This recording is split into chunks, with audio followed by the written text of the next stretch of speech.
It was like walking on eggshells, but I loved him. His continual abuse seized the day he belted me so hard I lost partial hearing in one ear, then he raped me. During the final weeks I remained with him, I narrowly stopped him from sexual advance on our daughter and watching horror as he threw a knife at our son. This is from Anna, who was stuck in an abusive relationship. However, she was fortunate enough to make it out. Are you or someone you know in a relationship that contains domestic abuse? This can include not only physical, but emotional and mental abuse as well. Are you or someone you know feeling stuck in a harmful relationship that you just cannot seem to escape? Well, my grandmother felt the same way. My step-grandfather has a long gash in the middle of his chest. From what, you might ask?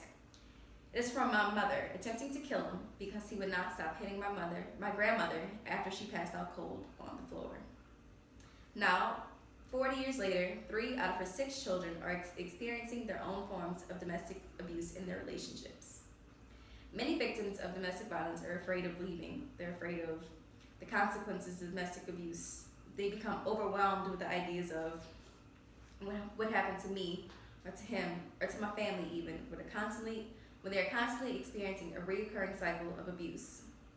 Today, we will discuss how people who are experiencing domestic violence by recognizing abusive behaviors, reporting domestic incidents, helping victims escape the situation, and encouraging the victims to tell their story, we can raise awareness to domestic violence.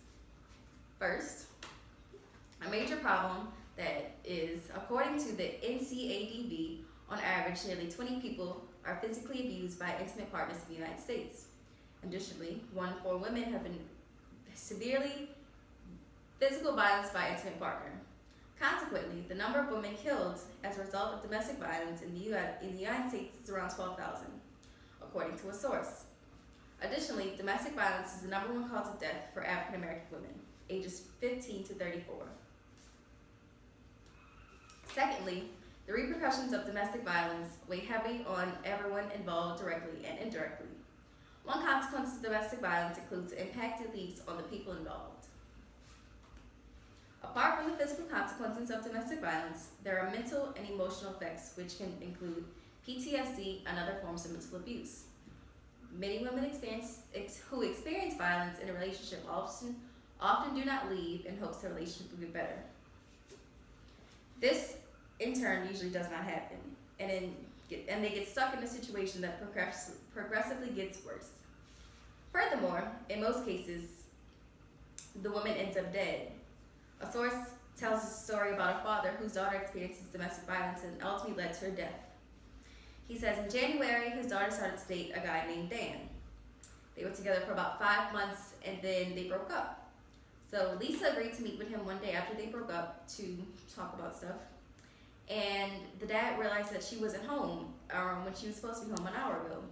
So he went to the house where she was supposed to be, and there he saw police cars and an ambulance, and he realized that her daughter was beaten by her ex-boyfriend with a baseball bat. About 4,000 women per year died to violence that's usually from a man. So imagine yourself in an abusive relationship, desperately yearning to get out. What will you do? What if you had children involved? What if the man is constantly trying to abuse you and your children? What would you do? Lastly, bringing to an end the future reoccurring cycle of abuse is up to us. Together we can help to eliminate the abuse within a relationship by identifying signs and encouraging the victim to speak out. First, it is important to realize that signs that eventually lead to domestic violence or the signs that domestic violence is already occurring. First and foremost, if you suspect someone is being abused, be sure to inquire about the relationship in private. An unknown writer from Twadana News suggests asking, does your partner hit, slap, or bite you? Have sudden outbursts of anger? Become jealous without reason? Or prevent you from seeing your friends and family? And the list goes on. Secondly, it is important to encourage a person experiencing abuse to leave as soon as they possibly can, and to tell someone to gain the courage to tell their story. Rebecca stated, 2 women are murdered by current or former partners each week, and more than 1 million report domestic abuse a year. But it is also the least spoken about. Therefore, if more women who experience domestic abuse talk about their story, share their stories, stricter rules can be enforced in order to protect women.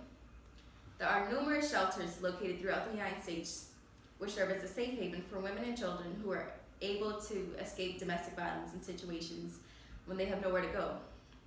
You can also open your home to someone who's experiencing abuse. Many women are courageous enough to share their own experiences after abuse. Sometimes this is a form of therapy after the abuse is ended. Anna says, anyone out there presently in the form of an abusive relationship, once a guy behaves in an abusive way, there is more than one time, it is not a mistake. Take the step and move on. It can be hard at first, but freeing yourself is certainly worth it. Now, imagine a utopia where women live happily in their relationships, without fear, without having the risk of being raped or beaten. Sounds wonderful, but why can't it be a reality? Now we've learned about severity, signs, consequences of domestic violence, and it's up to us to end domestic violence by stopping it before it starts, or helping someone before it gets too late. Many victims are unfortunately only digging themselves into a deeper hole because they are afraid to get out of relationships with domestic violence. We can help women experience domestic violence by identifying and recognizing abusive behaviors, reporting incidents, and finally, encouraging them to get out and share their stories. So, if you or someone you know is experiencing domestic violence, I encourage you to speak to a friend, call the national hotline number, or try and get out immediately.